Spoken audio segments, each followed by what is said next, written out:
Are you used to being told that you're too sensitive? Are you the one who gets exhausted after spending times in large groups or crowds of people? Do you take hours of alone time to recuperate and re energize after being around lots of people? If you're sitting there thinking, heck yes, that is me, I can relate to those things, then you may in fact be an empath. Hey guys, what is up? Welcome back to my channel. Don't forget to subscribe while you're here. In this video, we're going to be talking about what it means to be an empath. I know whenever I first came across this term, I had a lot of confusion around it. I didn't fully understand what it was because I was hearing things like empaths are, intuitive. Does that mean that all empaths are psychic? Can all empaths feel the emotions of others?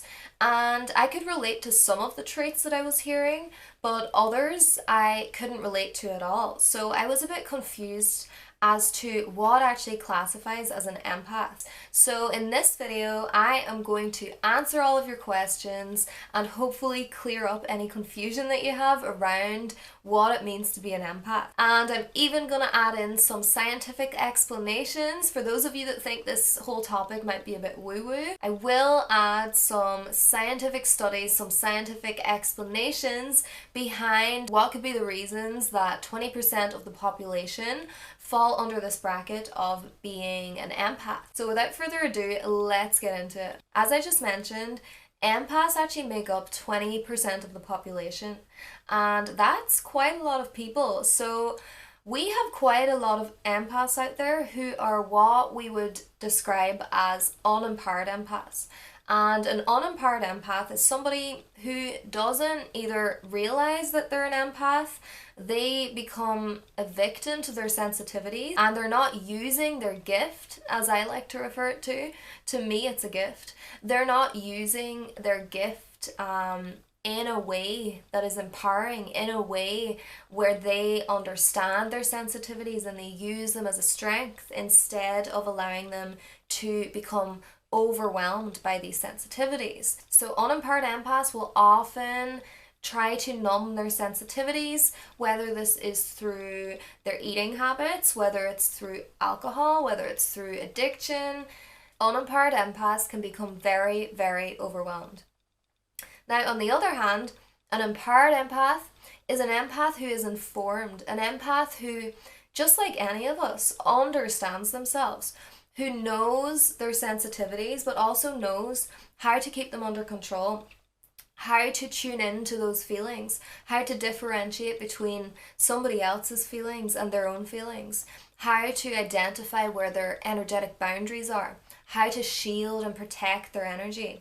An empowered empath uses their sensitivity as a strength, uses it as their purpose, uses it as their gift in this life. So if you are an empath, whether you have identified this or not, hopefully this will give you a bit of information that you can use to empower yourself, to understand yourself better. So ultimately, an empath is an emotional sponge. Empaths take on and embody and experience the feelings, the energies, and the emotions of the people around them as if they're their own. And sometimes it can be really difficult to differentiate between what are your emotions and what are somebody else's emotions that you've just taken on as your own. So empaths feel everything times 1,000. And the reason that they feel everything so strongly is because they lack filters that block out stimulation. So this leads to sensory overload. If you're perceiving everything to a massive magnitude, all your senses can become overloaded. Everything can become too much and you can feel like you just want to be on your own, be in your own energy. And a lot of unempowered empaths will often retreat from the world and prefer to spend hours and hours in their own company because they just can't handle the overstimulation of the world and the people around them.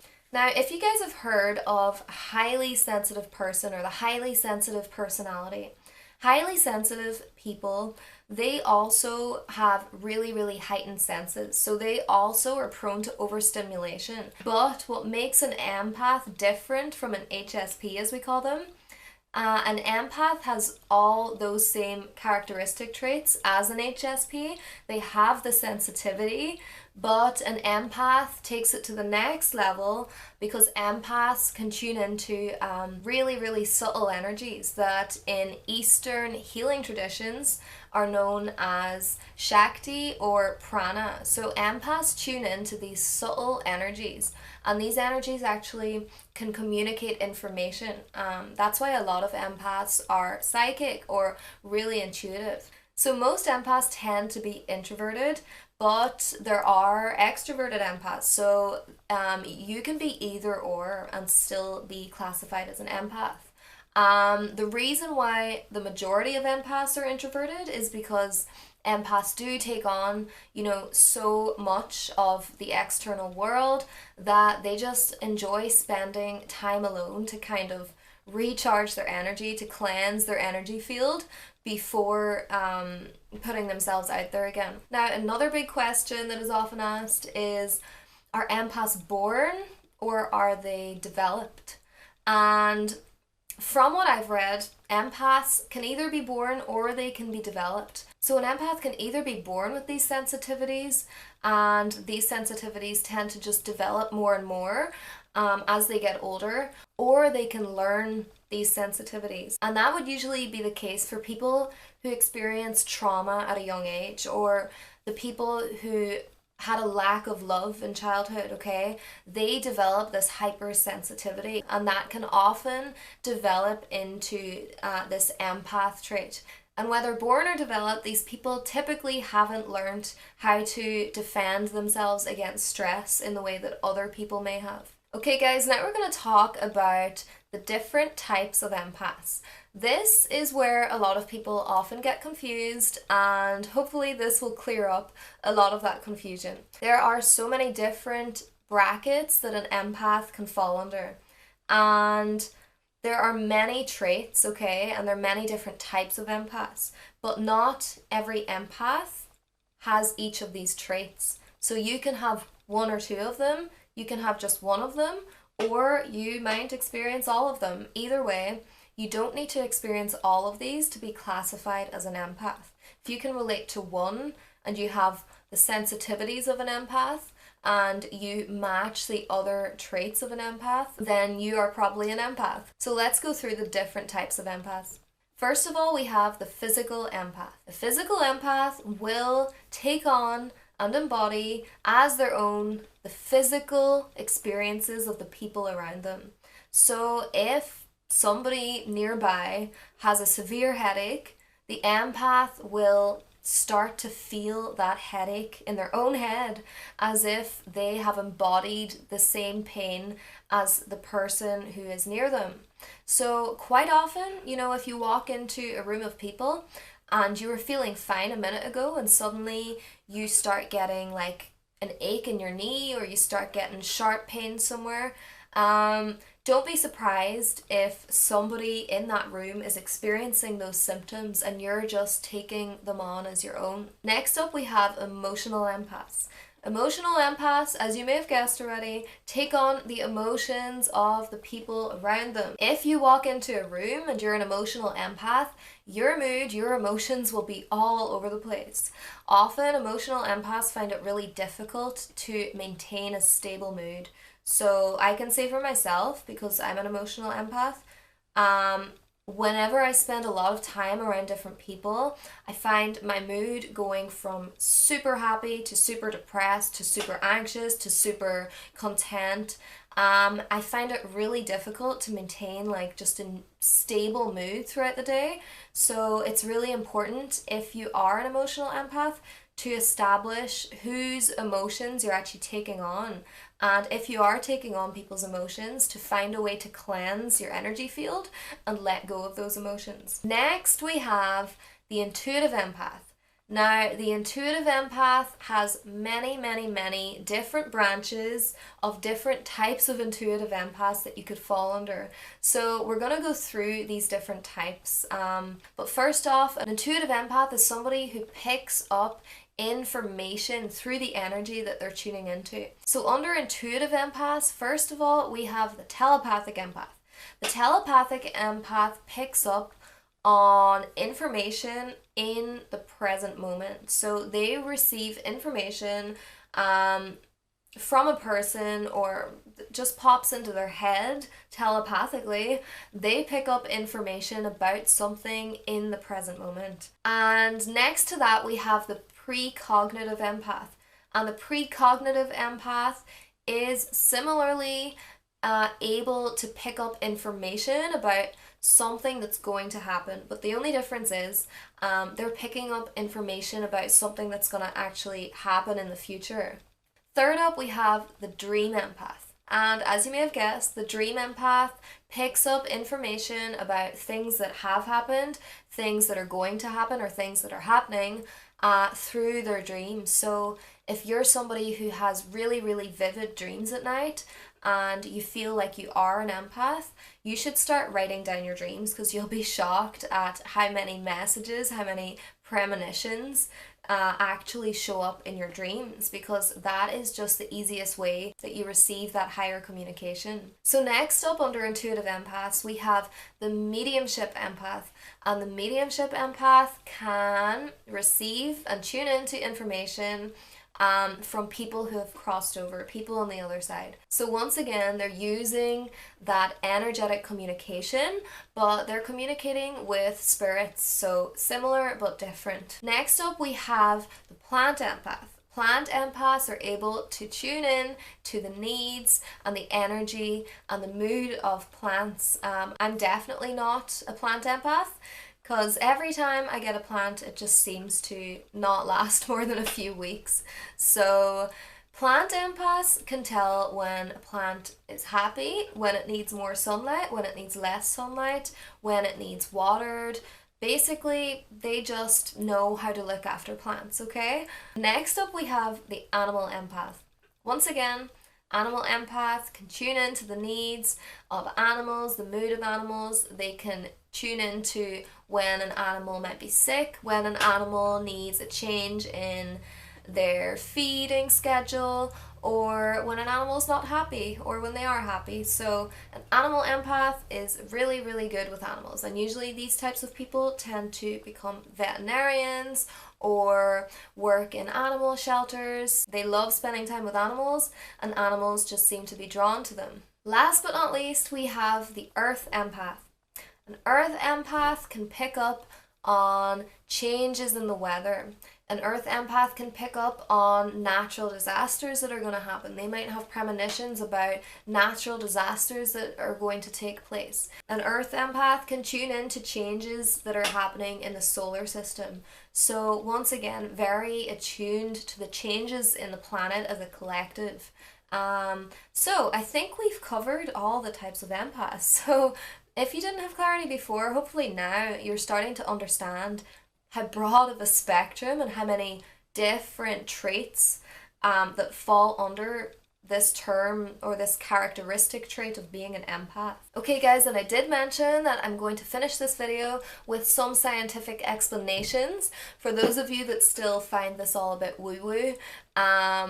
Here are some studies that were carried out and some scientific explanations for why people can be termed as empaths, why some people are more able to tune into energies and are more sensitive to the emotions of people around them.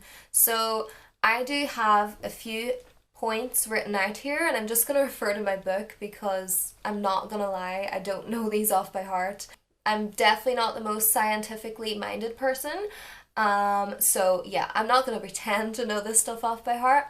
So the first explanation that we have is something known as the mirror neuron system. And the mirror neuron system is responsible for compassion. So basically, these are brain cells that enable everyone to mirror emotions of the people around them, right? And empaths, they've actually scientifically studied this, empaths have higher responsive mirror neurons. So that's one explanation for why empaths are able to really take on the emotions of the people around them. The second explanation we have are electromagnetic fields. So we all have electromagnetic fields around our brains and around our hearts, and these energy fields send out information. They send out information about the emotions that we're feeling. They send out energy frequencies based on our emotions. So this may explain again why one is able to tune in to the emotions of somebody around them. And if you're more sensitive to these energy fields, you might be able to access this information more easily than somebody who's not so sensitive.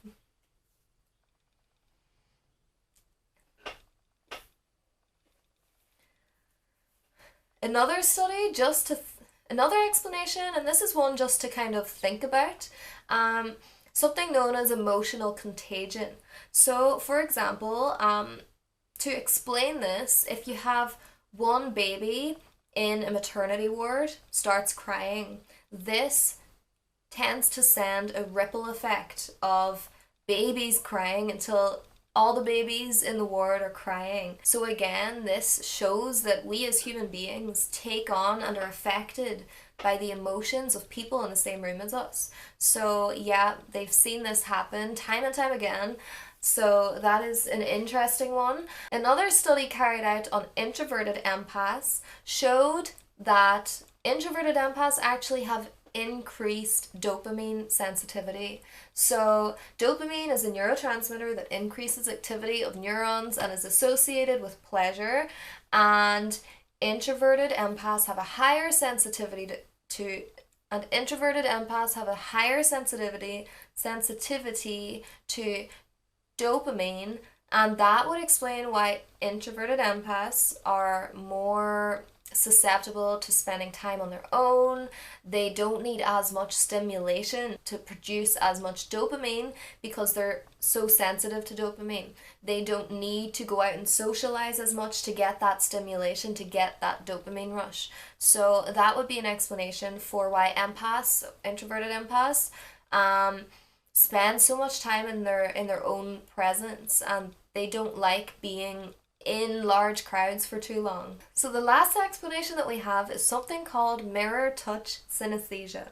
And I've just looked up the official meaning on my phone. So mirror touch synesthesia is a rare condition which causes individuals to experience a similar sensation in the same part or opposite part of the body that another person feels. So that could be an explanation for the physical empath. So there's a little bit of science for you guys who, think all of this is a bit woo-woo. Hopefully that's given you a little bit more of a scientific explanation as to why 20% of people can be considered empaths. Guys, that's it for today's video. Thank you as always for watching. Please do let me know in the comments below if you define yourself as an empath or you can relate to being an empath. Then let me know what type, under all the categories that I listed, that you think you would fall into. I'm really curious to know how much of a mix we have.